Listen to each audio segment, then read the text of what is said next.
Night. Welcome to the show. Man, it's been a while since I've had the corpse paint on. So welcome to a special edition of the Tony Gomez Show. We're bringing back the war paint. We're bringing back the fucking war paint. Yeah.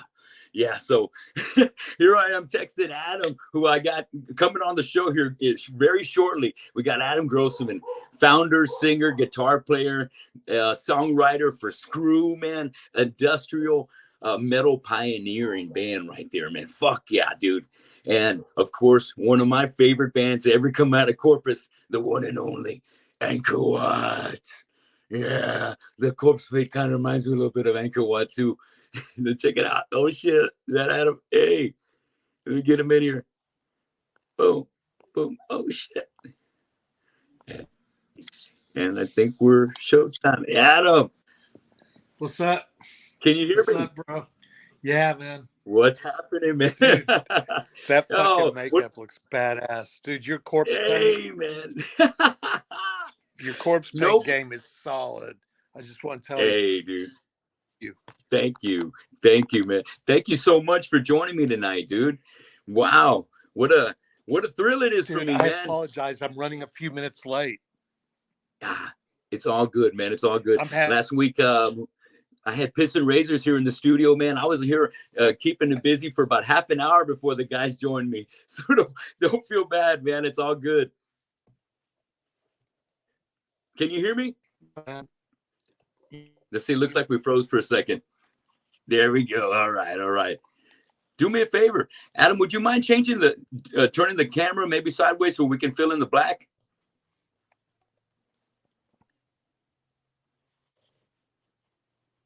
Let's see.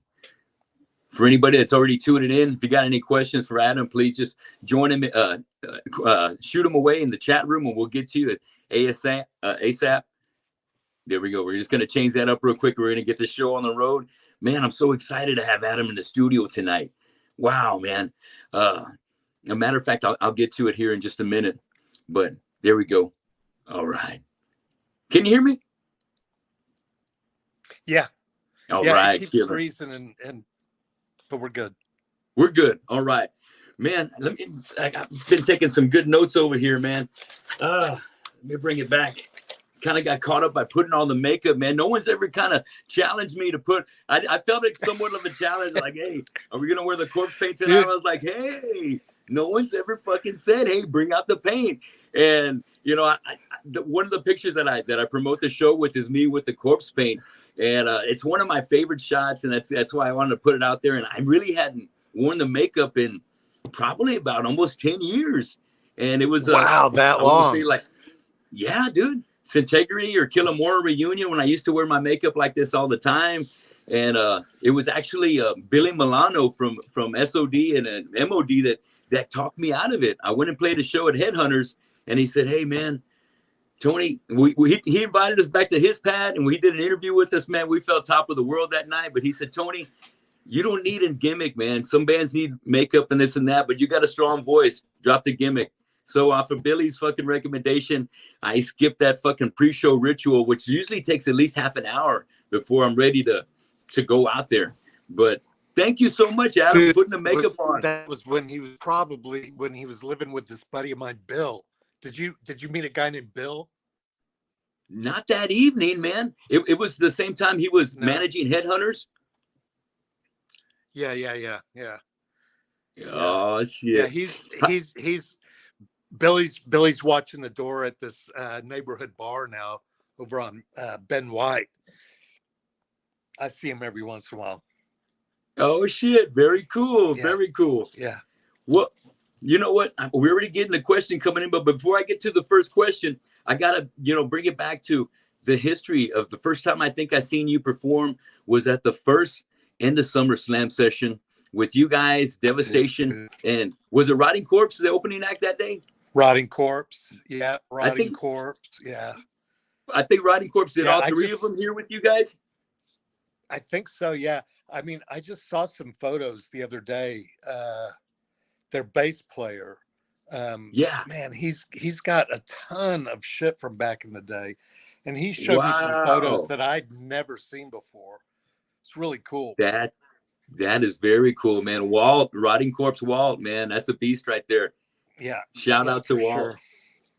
So yeah, the end of summer slams, dude, and you know, I never missed an Angkor Wat show after that, because it was always, it not only was the music kicking ass, but it was always such an exciting time at the show. You never knew what was going to happen. It was very unpredictable.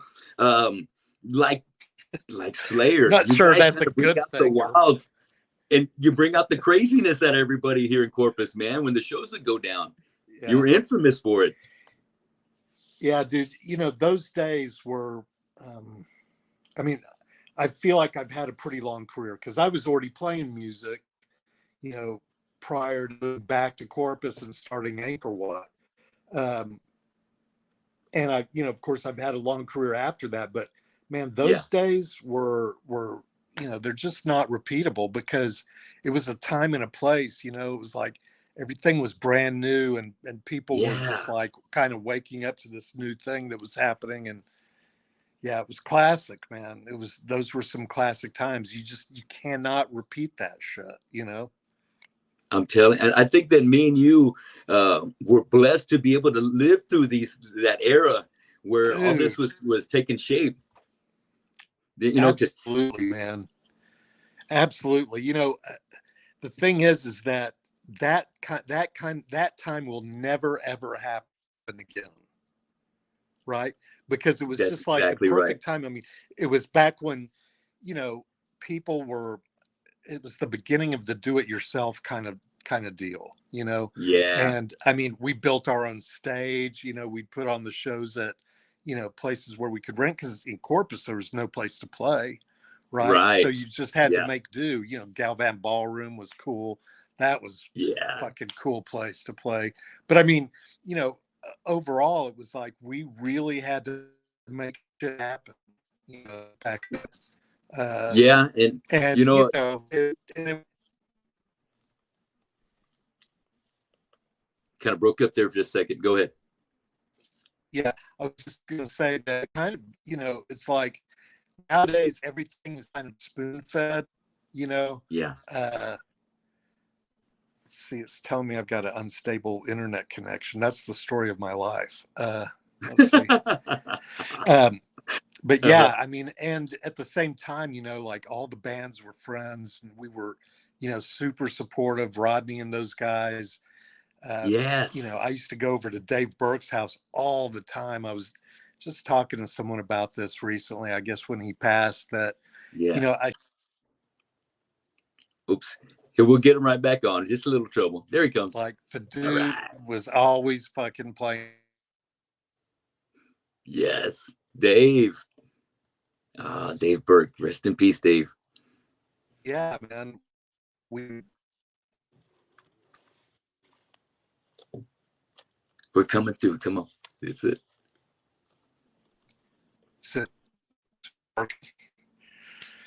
But yeah, Rodney Dog turned me on to a bunch of metal. Like, he was the first person I ever heard Sepultura from, you know?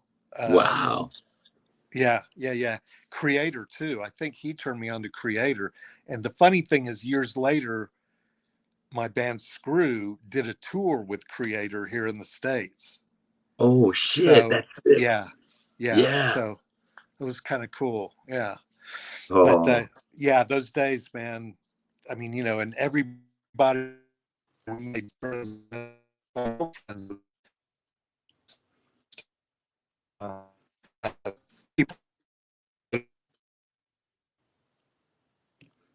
Oh, we're breaking up a little bit. Now I'm missing some good stuff.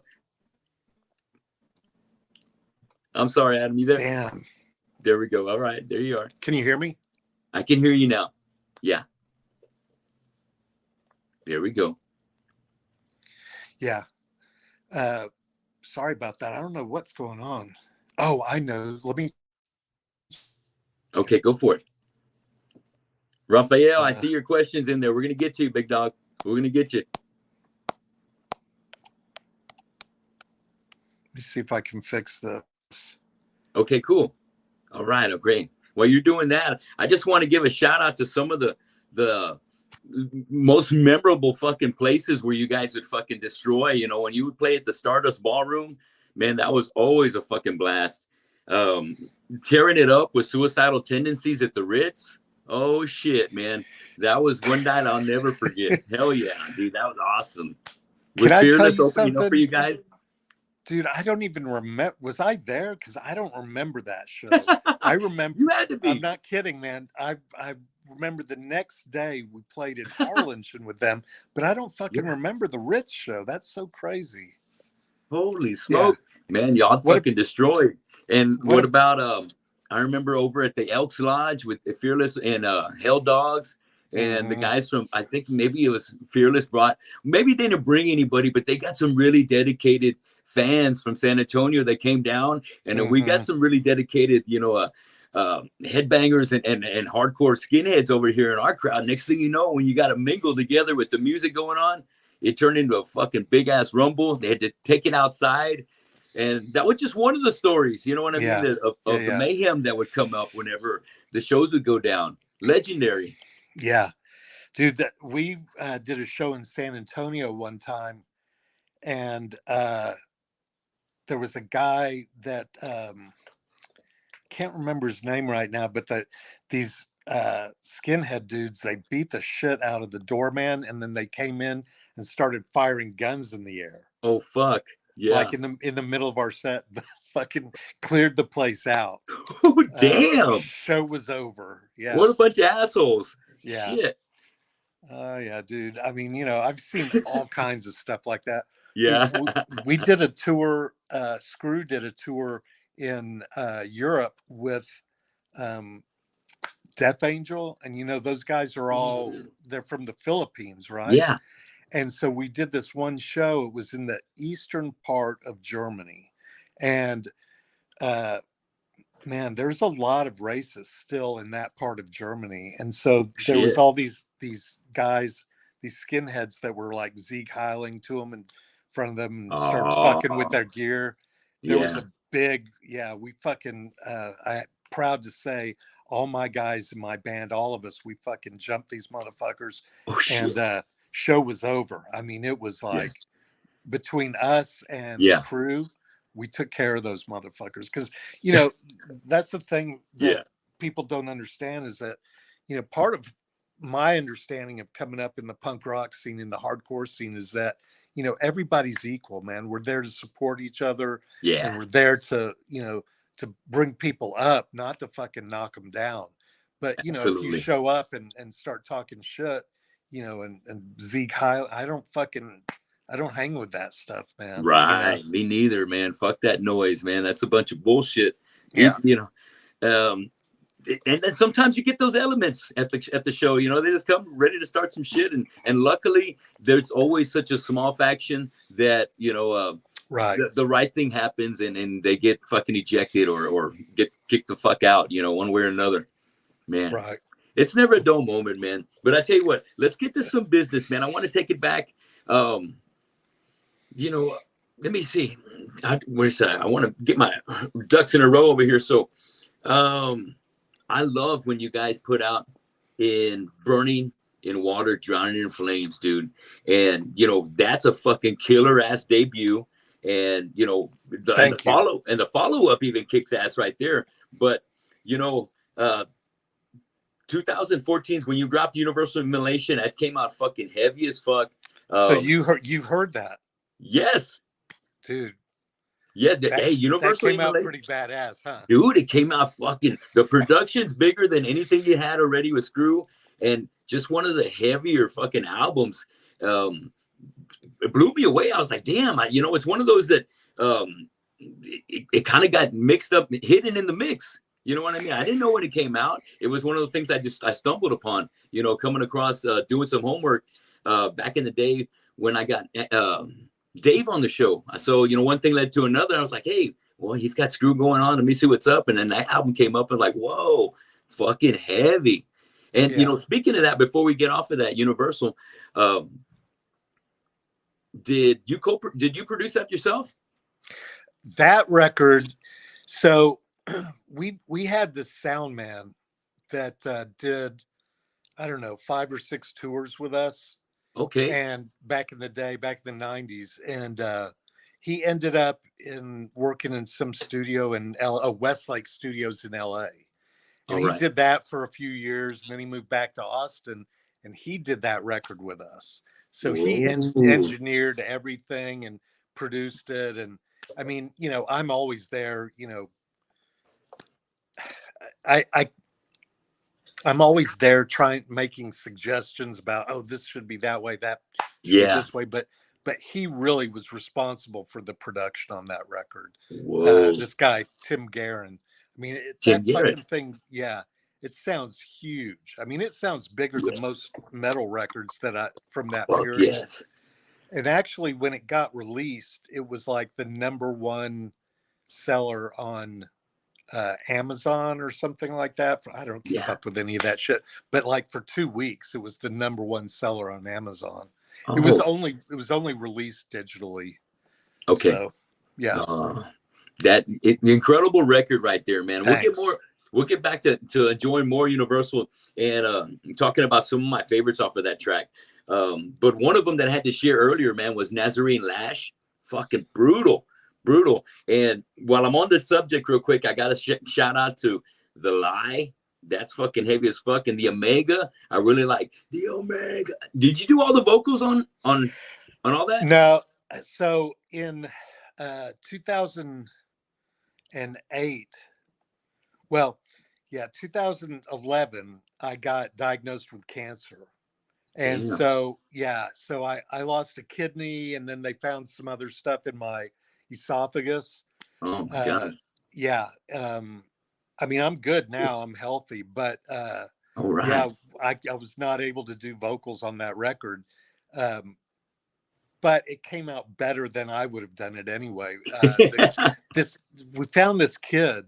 He was in some local band here. Really nice guy, man. Really young, had not ever recorded an album before, I don't think. Wow. And we brought him in, and he followed direction. And like I said, I give a lot of direction. Like I hear something in my head, and you know, like on the Angkor Wat stuff, I can remember doing the first Angkor Wat record, and we're doing the vocals. Dave Brinkman, who's still one of my favorite vocalists of all times. I mean, that guy is so fucking talented. He can do a number of different things. I mean, he can sing. Most people don't know this, but he can do like the Ronnie James Dio kind of vibe. Whoa. He can the falsetto stuff like that. Yeah, he can do a lot of stuff. So in that, you know, in those sessions, you know, I had these ideas or these things that I thought I heard in my head, and I'd say, try this. And it was like everything that I asked him to try, not only could he do it, but he could do it better than I heard it in my head. Hell you know what I mean? And it was so doing that record, directing this kid to do these vocals on these songs that I wrote the, you know, lyrics to and everything. I mean, he just fucking nailed it. And it, you know, what it boils down to really, and I'll say this about Dave Brinkman too, like he is one of my favorite people in the world, and I'll tell you why.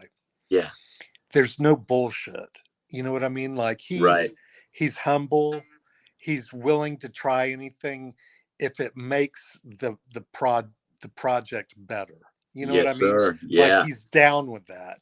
You know, it's not about like, well, I wrote this or you wrote that, or, you know, it's not like that at all. It's just about how can we make this better? That's why, you know, that's one of the reasons why I think Angkor Wat was, you know, as successful as we were, because, you know, we had a good team. You know, we had people that were willing to go, okay, yeah, that's a good idea, or let's try it this way, or whatever, you know. Yeah. And you're right. You got to have that good kind of chemistry and leaving the egos at the door. And I think at that time, I mean, I'm just taking a long shot, but because speaking from my own experience at that time, it's just like you and your friends are getting together doing a band. It's not an ego thing. It's more of a let's challenge ourselves to fucking bring out the best in each other. And this band is going to be fucking phenomenal. Just if we please ourselves, everybody else is going to fall and, you know, is going to dig it. That's exactly right. And I'll tell you, you know, I moved back. So I'm from Corpus originally. I was born there in 1963, and I lived there till I was 12 years old. My mom got remarried. We split, moved to Houston for a couple of years, then to Yeah. Austin. Okay. And when I was like 19 or 20, I guess I was just about to turn 20, I moved back to Corpus to get sober because I was real fucked up in Austin. I was Okay. playing in bands and stuff, and bands that, like we opened for Minor Threat on a couple of shows. Oh shit. Yeah. Yes. Fuck yeah. Played with oh fucking what's that band they did the record Zen Arcade? Why can't I fucking think of the name of Bob Mold is the oh shit. Husker Du. Husker Du. Oh, Husker. Yes, Husker Yeah, Du. we played with them. I mean, we did a lot of shows back in the day. Yeah. And then I moved to Corpus to get clean. And while I was there, I didn't know how long I was going to be there, but I'll be honest with you, man, I was bored as fuck. And I was also like kind of clear headed for the first time. And I started playing my guitar and I was getting better, right? Because I wasn't so fucked up.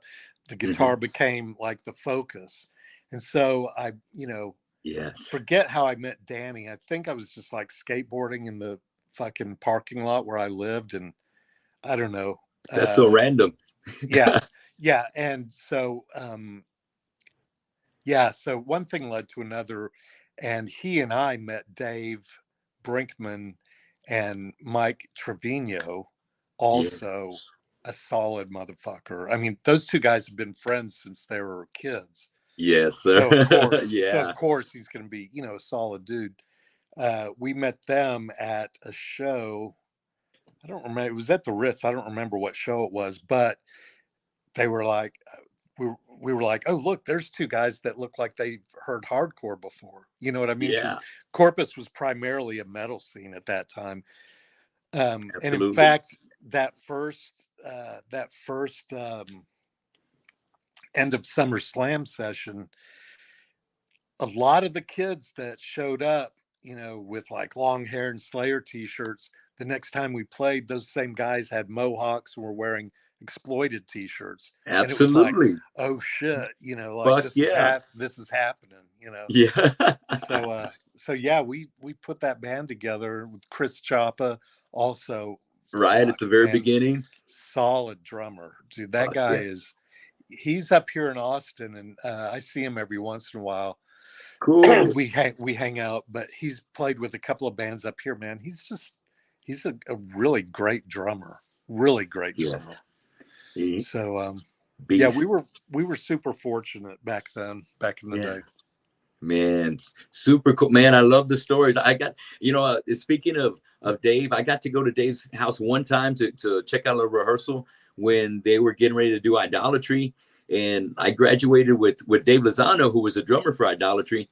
Yeah. And as a matter of fact, I mentioned to you that I went to school with David Nuss. We were both in the Athena program. So we went through the fucking whole ringer together. And then I kind of just bowed out, man. I threw away all my books for a whole semester. And I said, I want out. I want to go back to my home school. And that's kind of like when I started really I already had my first band. I just fucking said, fuck all this school. And you know how it goes. But, matter of fact, speaking before I lose this thought, I ran into Dave Nuss in between all this mix before the band got back together for the induction to the Walk of Fame. I worked over it on the border, and I was one of the cooks in the back, and I happened to go up to the front to go get something to drink, and I saw the head from behind, and I recognized. I said, "Man, that had to be David," because I recognize him, man. And so I went up to him at the bar, and I said, Dave, and he turned around and he goes, "Hey, what's up, man?" And he recognized me. I said, "Dude, long time no see, man. Come to think of it, I've got Corpus Christi in the back, man. We were jamming to that the other day. And that's when we still had jam boxes in the kitchen and we had our own CDs. I said, we can sign it? He goes, fuck yeah. So I brought it out there. He signed it. All the cooks in the back were like, oh shit, there's a fucking rock star in here. The Corpus Christi album. I said, fuck yeah, dude. It was a remarkable little moment right there at time. And getting to hang out with Dave that one time over at the rehearsal studio. Such a great guy. And other than that, I really never had a chance to meet Dave Burke.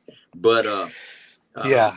what a solid guy. Yeah, and just like just the nicest, like I mean, if you're in the music business for any period of time, like outside of like the local scene, yeah, you realize that people get full of themselves and they get sure. kind of full of shit, and they Yes. they tell you what they think you want to hear, and Hmm. it's a weird deal. But when you have people like Dave Burke was always like, that guy was a fucking shredder. Like, Yes. he did stuff on the guitar that I didn't even understand. He'd be, we'd be sitting in his room talking about, I don't know, whatever, and he'd have a Alan Holdsworth record on, and he's Hmm. jamming to this Alan Holdsworth, and I'm like, what Oh the fuck shit. is that? Yeah. What's going on here? It was way above what I was even Yeah. capable of thinking of at that point in time. But yeah, Dave Lozano, man, so I heard from him Uh-huh. maybe a year ago. Oh, cool. He's in LA, and I guess he's teching he did the Death, whatever that Yes. Death tour was, and he's that guy keeps busy. He sure That guy does, keeps man. busy. Yeah. We talk just about almost every week. We keep in touch all the time, and Oh, he's is on the that road right? with Armored Saint right now. So I hit him up. I said, "Hey, what are the chances of me getting an interview with John Bush?" He goes, "Easy. Get the fuck up here to Houston, and we will set it up." So Dave's great people, man. I graduated with Yeah. him, and I've had him on the show before, and hopefully one of these days he'll have his own original band, and he'll come down here. We'll do a little Texas tour together. That'd be Dude, awesome. he's a solid drummer. That Yes. record, that Idolatry record, Whoa. holy fuck. I mean, it is considered a classic of the death Absolutely. metal, of the 90s death metal scene. I mean, it's sick. It's It's just super sick. sick. Yeah. Yes. Hell yeah. Well, let me bring it back. Adam, let me ask you, was there a person or did a moment happen that kind of inspired you to become a musician or pick up the axe? You know, um, I don't know. When I was a little bitty kid, I was always really into doing like creative stuff, Yeah. like drawing or writing, or, whatever. I also would snag my mom's eyebrow pencil, and I would draw tattoos on myself, Yeah. and, draw a beard on my face and shit. I just was kind of out there, as a kid. And, the things that spoke to me were records. In fact, I was thinking about this the Yeah. other day. Some of the first albums that like really were meaningful to me was like that Beatles, the White Album. And if you Yes. listen to it, there's like all kinds of, it's almost like a contemporary record at some points. Like it Right. could be very industrial at points, because they use all kinds of different sounds. And really Sure. how I guess, got into it was, I always thought it was cool to be Yeah. like being a rock star would be really cool, but I never thought that I would be able to play guitar. I never Yeah. thought I was capable of it. Uh, and I can remember, when the Ramones first record came out, Mm-hmm. and Yeah. I sat down with it, and I had a guitar, Oh and yeah. I was like, oh shit, this is not that difficult. I can figure this out. And Yeah. it was kind of, after that it was all over. I mean, Yeah. school, when I was in high school, I went to the Alternative Education Center here in Austin, and Uh-huh. um because I just wasn't really interested in it. Sure. I was pretty fucked up kid too. Like, there was a lot of shit I had going on, so I was getting high a lot, drinking a lot, and so I never really put a lot of energy. I was in bands, but the focus was not the music. The focus was getting high, All right? right. And, you know, for someone like me, that ended up being really fucking dangerous. Yes. Like I didn't know how to say enough is enough. And so, uh, yeah, that's what ended up leading me to the point of, you know, having to get sober, Yeah. back then. Because, Okay. yeah, but I think, you know, the things that really made it doable for me was like hearing the New York Dolls for the first time. Yeah. You know, Uh-huh. when I was in elementary school, I was really into Alice Cooper, that Billion Dollar Babies record. Yeah. Fuck, man, that record was on my stereo constantly. And Hell in yes. fact, so check this out. Uh-huh. One of the first times I saw a live band locally Yeah. was at a Battle of the Bands. And there was a band in Corpus at the Yeah. time called Purple Mushroom. Oh shit. Purple Mushroom. Yes. Dude, The Calderon brothers. back, yes, you're right, Leon, and yeah, but Leon. back then Yes. they had this. The singer was like, dude, he was like something you would see on TV or in the movies or something. You know what I mean? Yeah. Like Reynolds Champion was what he went Reynolds by. Yeah, champion. Yes. Yes. dude, Reynolds. and Fuck yeah. he came out with a snake, and they Oh did yeah. Alice Cooper's 18, and I Fuck mean, yes. for a kid, I mean, I think I was like 12, maybe 13 at the time. When I Yeah. saw that shit, I was just like, oh my God. You know, Fuck and yeah. that was another thing that probably, you know, gave me the impetus, or the, you know, the strength, or the idea that, fuck, if these guys can do it, maybe I can do it too.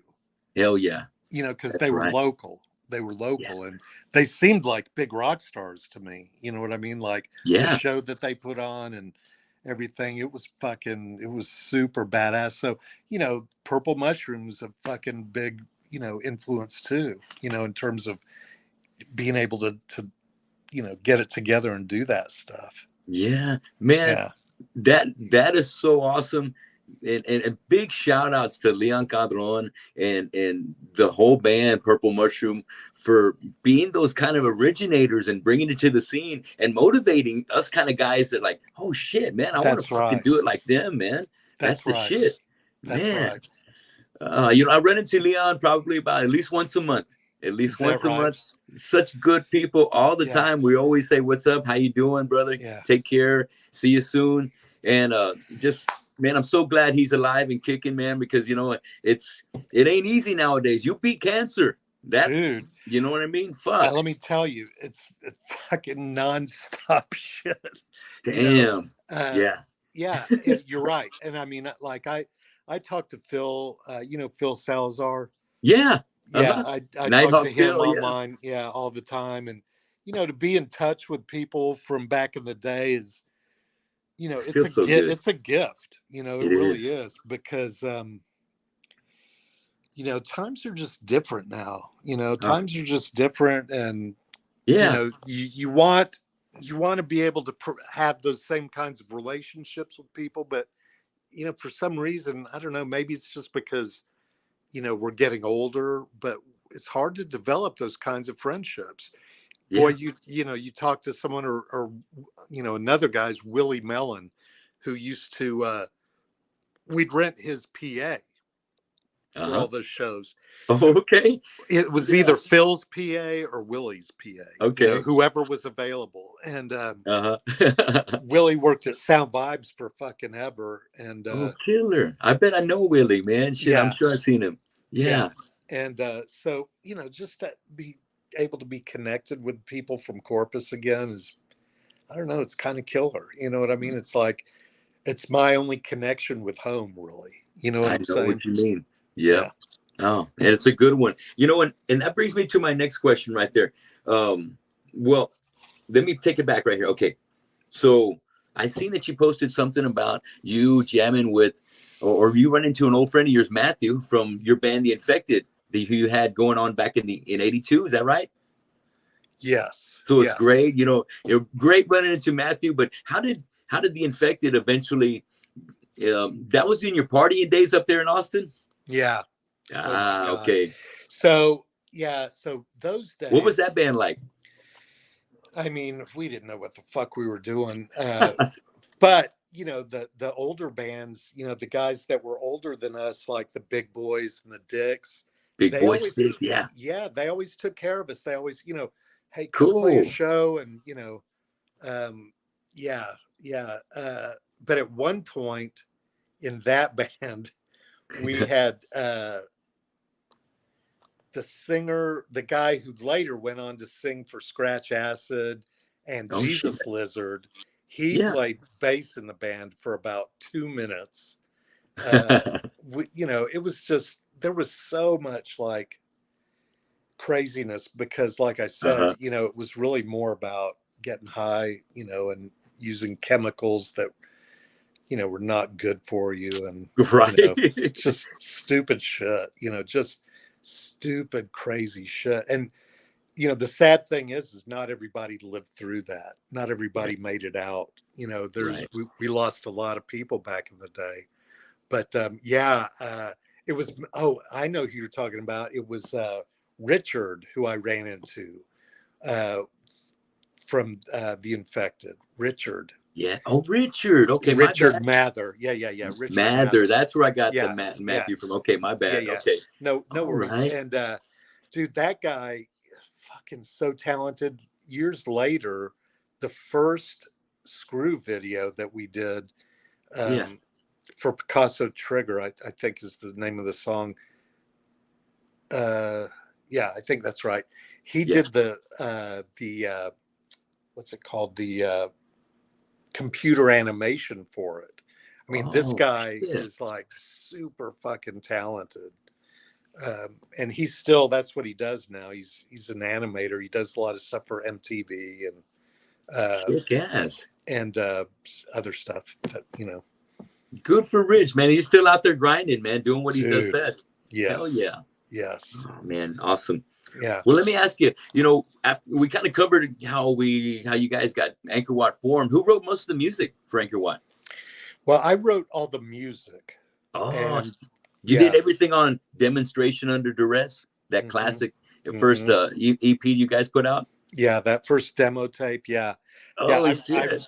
I wrote all the music, and Dave Brinkman wrote some of the lyrics. He wrote, I guess, about half the lyrics on the first record. I can't really Okay. remember, but I wrote a bunch of lyrics on that record too. Ah, And yeah, but yeah, it was mostly him and me. But you know,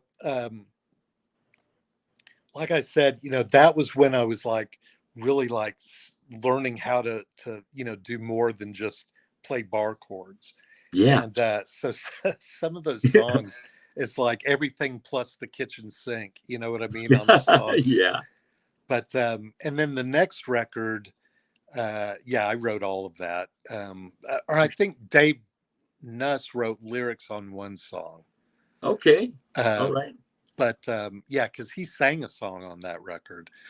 You know, that was a really weird deal too, because we intended, like, we wrote that record for the whole band, Yeah. and I think at the last minute, or maybe not the last minute, but like within the last 6 weeks before we were supposed to go in the studio, Brinkman and Trevino just were like, you know, because we were wanting to move to, you know, Austin, and those guys had lives, you know, and real Right. jobs. You know, Yeah. Dave They had Brinkman, permanent jobs. yeah, had like a real career kind of deal. And, you know, I was in college, or I just graduated from college, and those Okay. other two had just graduated from high school. Yeah. It was a weird, it was a weird band because like I was right in the middle. There were two guys in high school, two guys that were like 5 and 6 years older than me, and Yeah. I'm right in the middle. You know what I mean? Yeah. So yeah. So that's why we ended up doing that as a three-piece. And I'll be honest with you, dude, the last thing I wanted to do was be a singer. I did Yeah. not want to fucking be a singer. I was gonna ask who did most of the vocals on there. I did all of them You did them all except for that one that David except did. for the one song. Well, and then there's the cover of Barracuda that we convinced Yeah. uh Mike, why am I drawing a blank on his last name? From Militia. Titsworth. Huh? Titsworth? No, Mike, from the band Militia. Holy fuck, Oh, from Militia. Yeah, Oh, shit. Yeah, old school right there. Yeah, he sang Barracuda on Oh, that okay. album. Yeah. Kick ass. Yeah. Wow. So Corpus Christi didn't really work out exactly like you were expecting. No, I mean, not really. We even at one point we were talking to the singer from The Accused. Oh, Blaine. Yeah. About coming down and doing it. And holy shit. He was into the idea, but he had a girlfriend at the time and she was not, into the idea of moving to Texas. I don't blame her, Oh shit. All right. So when we recorded those vocals, dude, when I stepped in front of the mic to do vocals on the first song, it's the first time I'd ever tried to do vocals. And then did you start with Corpus Christi? I don't remember what the first one was. Okay, all right. But that was the first time you had to actually get it done. Oh shit! For keeps. Not even in a rehearsal had I even tried. Oh no!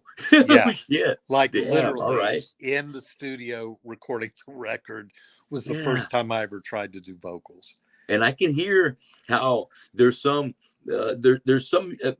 You're trying to bring back some traits that Dave would bring to the vocals. Like, wow, some of his characteristics. Yeah, but it's not gonna. Dave's the only one that can do that. Dave Brinkman is like, But I did. But that's fucking brave of you to go up there and fucking make it happen. You got to do it. We had no choice. And you didn't have a choice, yeah. And really, you bring up a good point, because if I hadn't have been in the room with Dave, watching him do that shit so much, then I would have never been able to do it myself. Yeah. But I saw how he did it. It was, That was the best thing. That was the only advantage you had, was seeing going down in rehearsal. Yeah. Wow. Yeah. That's huge. That's huge. But that kind of opened the doors for your confidence after that. You're like, okay, well, I can do this shit now. Now it's a matter of when you started making well, I don't want to jump too far ahead of me, but I really thought that after getting the courage of doing those kind of vocals right there, when your next thing came up, it was kind of, by then you were very comfortable and ready to get in there then. I'll tell you something that, you hit on something just now that was actually really important, an important point for my life, not just musically, but overall, because what it did was it forced me to kind of get out there and use my voice to express something that I experienced inside. It was easier to do it on guitar because it didn't have to actually come from me. Right. Yeah. And getting in front of that microphone, dude, I had to overcome like a lot of shame and a lot of fear, a lot of embarrassment, that I'd experienced in life. It was like fucking hardcore. Like, it was really an intense experience. And, it did get easier and easier as time went on. By the second to the last SKREW record, Angel Seed. By the time I got to that was probably the height of my vocal abilities, because I had just been doing it so long that I was able to do a lot more than I ever thought I would have, Yeah. But again, dude, I'm a guitar player. That's what I enjoy doing. Yes. And it's, being a vocalist is, it's just, it's a different thing, it's a different thing. It's kind of, in your case, it was almost like a necessary evil. And I can imagine that you being the brains of SKREW and having so much vision that I know you have, that it was just one of those kind of things that kind of almost had to be done. Almost, it's like, this, I hear it. Yeah, I can deliver it guitar wise, but now it's time to go ahead and execute vocally as well. Yeah. Yeah, that's a very good point. I hadn't thought of it that way, Tony. But yeah, Well, you're right. You're absolutely right. let me ask you about this. So, what was it? What happened after Corpus Christi came out that made you make the switch to going, solo and going to do SKREW? And did Danny go with you at the same time? Yeah, I mean, the first SKREW record, actually, we were still called Angkor Wat when we went in the studio. I In was fact, curious on the about that. Okay. on the 2-inch reels, it says Angkor Wat on the reels for the Whoa. first SKREW record. And what happened is that by that point, there was only two of us left, Okay. and it was kind of like, well, is it really fair to the other guys, and Right. to continue with that name when they're not there, and and it is pretty different. So we decided on changing the name while we were in the studio recording that record. So Okay. yeah, Danny was still involved. He was, in some ways, he was like my right hand man, because he was very adept at computers and shit, Okay. very early on. And so a lot, all that stuff was written on computers with a digital, work, Yeah. software. Kick And ass. so That's when yeah, everything so was making the change from analog to digital, and he yeah, already had the leg up, already having the knowledge and experience. yeah, he was really, really into that. Yeah, technologically, he was kind of like the secretary. Hey, hey, I hate that's to put great. it that Hell way, yes. but or the engineer. You could put it that way too. That's probably a better way of putting it, actually. So yeah, so he was like the engineer. He fucking ran the computer, and I had the guitar in my hands, Yeah. um, and programming drums and shit. And uh, yeah, actually, the first. So here's the interesting thing, and not many people know this, but I was going to, back then it was called CCSU, Corpus Christi State University. Now it's A&M, right? Yeah. And I was working on a radio, television, film degree, communications degree. Cool. And yeah, and my focus was making these little short, you know, 3-minute films that were like a painting, Okay. but they weren't, a painting is just one picture, right? But these Yeah. little films were, there wasn't like a story to it or anything, but it was meant to create some sort of, um, what am I trying to say? Create some sort of emotional response. And Yeah. so what I was doing was I was creating sound, loops using two jam boxes. So one Okay. was a dual deck jam box, and then another one with a single deck, and I'm bouncing shit around on cassette tape and Yeah. creating these loops, basically, and these Uh-huh. kind of crazy sound, just sound sculptures, if you will. Yes. Good way of And putting it. Yeah. yeah, and then I forget. So someone at Sound Vibrations, oh, that's right. They got in this thing. We used to hang out there a lot because we Hell had yeah. nothing else to do. I don't know. Yeah. But they got in the keyboard section. This guy, Chip Phelan, who used to Yeah. work there, he showed us the very first sampler that we ever saw. Oh shit. And we were like, oh fuck. And Yeah. somehow we talked him into letting us borrow it. I don't know how we fucking did it. And Robert, who has since passed away, God bless his soul, he was a great guy, but He was. Yes. he would have never allowed that if he'd have known. But we ended up borrowing that and just like fucking around with it, and we were like, oh shit, like Yeah. imagine what we could do with this. Fuck yes. Imagine how much we could add. And Hmm. even on the first Angkor Wat record, there's that intro with Yeah. the baby crying and all that shit. Uh-huh.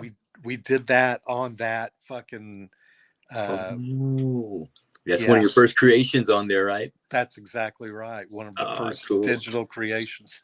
We made that I think it's called intro. Innocence, right? Yeah. Yeah, right. Dude, good memory. Fuck. Yes, hell yes. Yeah. You must be taking your vitamins because, oh I my do. God, I can't remember half that shit. Oh, I'm Like I just told you lucky. earlier, I don't remember that fucking, someone else brought that Ritz show up a Yeah. while back with Suicidal. I'm like, I'll be damn, I don't fucking remember playing that show, but I must have been there, You were there, of course, man. Yeah. The whole band, you guys were amazing. You're lost in the moment. It's funny that you don't remember that one, but you remember the next day. Yeah. Well, and one thing that I remember from the next day was in Harlingen or McAllen. I can't remember now, but it was at this like fucking kind of a Coliseum type place, Yeah. convention center. Uh-huh. And I will never forget this as long as I live. Uh, we're playing and the crowd is going off and it was packed and we were getting a really great reception. And this kid got on the stage and he went to dive in and he dove on top of some people. And there was a kid at the very front who Yeah. grabbed his leg and took a big bite What the fuck? of his leg. And I was just like, I looked at it and I went and I fucking smacked the kid as hard as I could right there. So he stopped. You know what I mean? Yeah.